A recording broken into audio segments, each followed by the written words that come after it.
안녕하십니까. 신의 한수의 신의식입니다. 문재인 대통령의 지지율이 폭망 중입니다, 여러분. 예. 미국 대화도 개판 났고요. 경제도 나쁘고 아주 여러 가지 상황이 안 좋습니다. 예. 문재인 지지율. 이제 다음 달 정도면은 30% 가지 않을까, 뭐 이런 추측까지 나오고 있습니다. 자, 여러분들.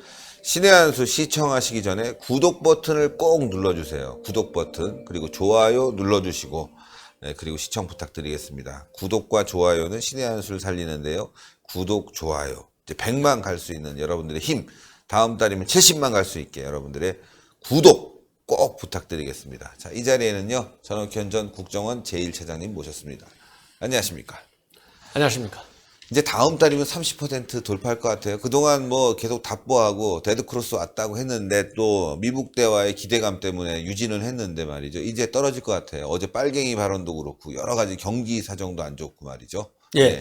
종합적으로 보면 지금 뭐 말씀하신 대로 대통령의 지지율, 현 정부에 대한 지지율이 큰 틀에서 일단 그 빠지는 추세에 있다가 다시 이제 하노이 회담 때문에 이런 그 핵 문제에 대한 협상 기대 이런 것 때문에 이제 그 하락의 추세가 잠시 멈춰서 조금씩 다시 올라가는 이런 추세에 있었는데 이번 그 한국 갤럽 여론조사가 이제 어제가 발표가 됐거든요.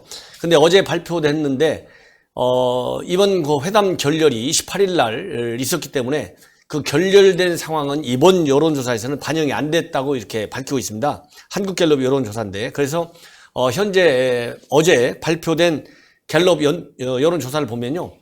지지하는 그 긍정 지지율이 49%이고 그리고 부정평가가 42%로 이렇게 나와 있거든요.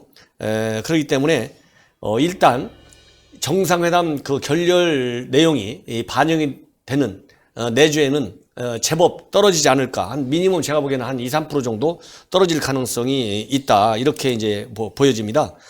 그런데 이번 그 한국갤럽 여론조사에서 이러한 그 지지율 표시도 굉장히 중요하지만 20대와 20대의 그 지지율 이것이 굉장히 의미가 큰 것 같고요.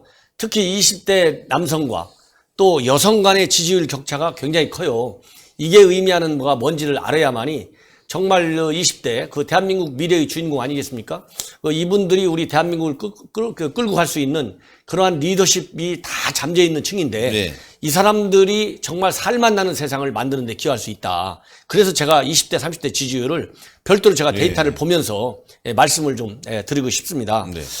이렇게 20대 지지율이 이번 여론조사에서 가장 최저치로 떨어졌다고 그래요. 예. 제가 보기에는 정부 여당에서 이거는 굉장히 충격적으로 받아들여야 되고 이분들이 생각하는 것이 과연 어디까지 정부가 정책적으로 반영을 해서 지금 현재 경제정책 또 이 대북정책 이런 거에 대해서 잘못된 점을 과감하게 수정하지 않으면 단순한 20대에 대한 뭐 지지율 향상 측면이 아니라 우리 현 정부에 대한 그런 그 장래도 문제이지만 대한민국 장래가 걱정스럽다. 예. 제가 그런 측면에서 제가 이거를 구체적으로 인용하고 싶어요. 뭐냐면은요, 작년 12월부터 올해 2월까지 석 달간 전체 연령층에서 문 대통령에 대한 지지율이 40%대 후반으로 큰 변화가 없어요. 그런데 20대에서는 하락세가 멈추지 않고 있고 그 하락의 폭이 상당히 큽니다. 예. 거기에 경고음이 들려있다고 저는 봐요. 어떻게 돼 있냐면은 12월 달에 20대 하락세가요, 51%였거든요. 근데 지난 1월 달에는 50%였어요. 이건 뭐 1% 정도밖에 안 되잖아요. 네. 이건 뭐 그렇다고 쳐요. 그런데 2월에 무려 3% 신뢰 오차 그 범위에 거의 근접하는 거죠. 47% 3%나 무려 빠졌어요. 그래가지고 월간 단위로는 20대가 50% 밑으로 빠진 것은 이번 달이 처음입니다. 네. 그리고 그 차이가 아까 3% 정도 이렇게 크게 떨어졌고 그리고 이 대통령에 대한 지지율이 20대에서 빠지다 보니까 정부 여당에 대한 그 지지율도 빠졌어요. 그래가지고 민주당의 1월달 평균 20대 지지율이 39%였거든요. 예. 2월에는 37%로 빠졌습니다. 이런 것을 정말 그 정부 여당에서는 아까 제가 말씀드린 대로 심각하게 생각을 해야 된다. 그리고 남녀 지지율 격차도 있잖아요. 2월달 중에 같은 20대라도 최고의 큰 편차로 이렇게 추락했다. 이런 것을 정말 그 우리 정부가 시급하게 시정해야 된다. 그런 것처럼 지금 20대는 제일 큰 게 고용 문제, 고용 참사가 있잖아요. 그렇죠. 이 고용 문제를 해결하지 않고서 무슨 뭐 20대가 무슨 반공교육을 잘못 받아서 그렇다.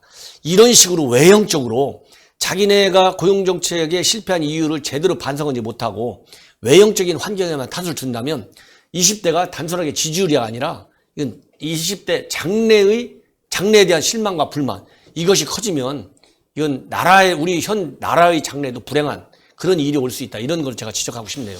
20대가 지금 상당히 이제 불안한 층 아니겠습니까? 취업도 어렵고 경기도 어렵고 굉장히 불안한데 게다가 이제 교육의 문제까지 건드리면서 기분을 나쁘게 했고 남녀 차별도 굉장히 심해졌단 말이죠.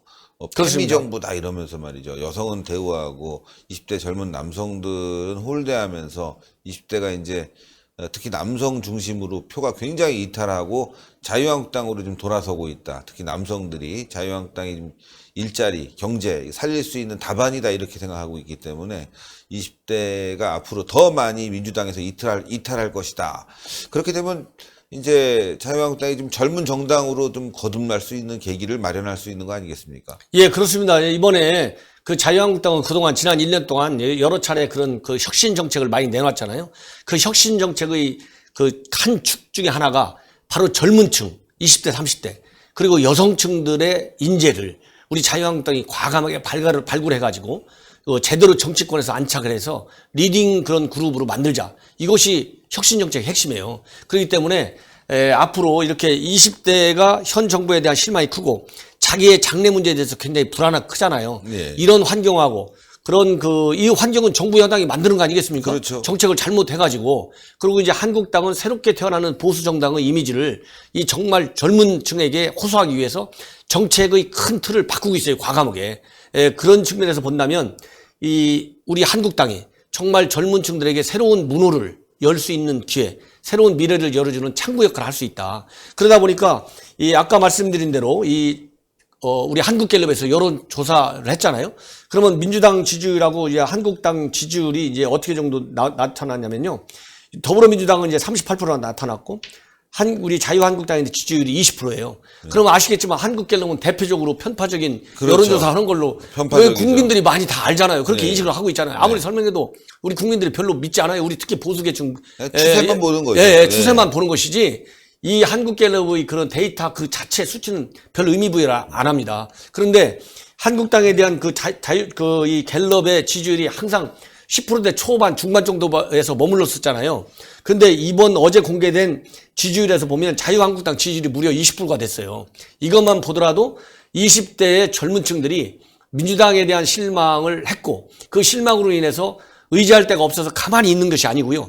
이 젊은 지지층이 말하자면 정부 여당에 대해서 등 돌린 20대가 한국당에 대한 선호로 이렇게 경향성이 지금 바뀌고 있다. 이런 것을 굉장히 눈여겨봐야 할 것 같습니다. 예, 그런 것 같습니다. 지금 뭐 자유한국당 당대표가 이제 선출되고 황교안 대표 체제로 이제 계속 가고 있는데 20대에 대한 관심, 또 일자리 관심, 경제 관심 이런 정책 정당으로 거듭나야 될 것 같아요. 물론 나와서 싸우는 것도 굉장히 중요하지만 제대로 된 대안을 내놔야 되지 않겠습니까? 대안 정당으로서. 맞습니다. 그 대안 정당의 면모를 갖추기 위해서 여러 가지 개혁을 하는데 그래서 이제 사람 중심이 아니고 능력 중심으로 여러 가지 정책 협의회라든가 위원회 같은 것을 구성하겠다 이런 계획이 바로 이제 황교안 현 당 대표가 이 선거 과정에서 당대표 선거 과정에서 여러 차례 표출했고요.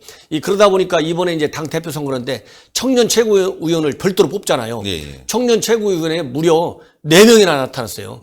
이 아주 젊은 정말 장래가 촉망되는 유능한 청년 후보가 4명이 나타났다. 이것은 한국당이 변화할 수 있는 그런 포텐셜을 충분히 가지고 있다는 것을 보여준 것이고 또 그런 한국당이 보여주고 싶어하는 그런 호소와 그 젊은 층에 대한 어떤 대한정당으로서의 어떤 신뢰가 젊은 층으로부터 지지를 받고 있다. 신뢰를 받고 있다. 이런 것이 맞아떨어지고 있는 지금 환경이다. 저는 그래서 정말 더 공세적으로 이러한 그 자유한국당의 젊은 층에 대한 그리고 대한민국을 살릴 수 있는 특히 고용 문제 이런 경제 정책의 문제에 대한 청사진을 이제 새로운 지도부가 더 보완 발전시켜야 되는 거 아니냐. 이런 생각을 저도 계속 갖고 있습니다. 아유, 예, 대단히 감사합니다. 전옥현의 안보정론TV도 시청자 여러분들 많은 구독 부탁드리겠습니다. 감사합니다. 감사합니다. 네.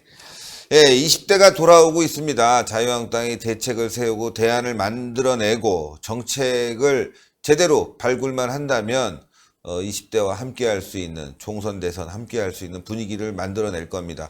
나와서 피켓 들고 싸우는 거 매우 중요합니다. 그러나 국민들의 마음을 아우를 수 있는 정책, 이게 굉장히 중요하죠. 민주당이 잘 못하고 있는 거 견제도 하고 정책도 만들어서 다음 총선에서는 이러이러한 정책 만들어서 일자리 만들어내겠다, 또 젊은이들과 함께 하겠다 한다면은 내년 총선은 자유한국당이 싹쓸이 하지 않을까, 이렇게 생각합니다. 20대 남성들 힘내십시오. 여성들도 좋은 건 아닙니다. 그 정책들 금방 바뀔 수 있고요. 오히려 남녀 간의 갈등으로 인해서 여성이 더 피해 볼 수도 있습니다. 자, 20대, 30대 정신 차리고 대한민국 함께 살려봐야 되겠습니다. 그러기 위해서는 동그랗게 올라가는 구독 버튼, 20대도 신의 한수 많이 눌러주시고요. 추천 버튼 부탁드리겠습니다. 댓글로 여러분들의 의견 많이 받고 있습니다. 좋은 의견 많이 부탁드리겠습니다. 대단히 감사합니다. 감사합니다.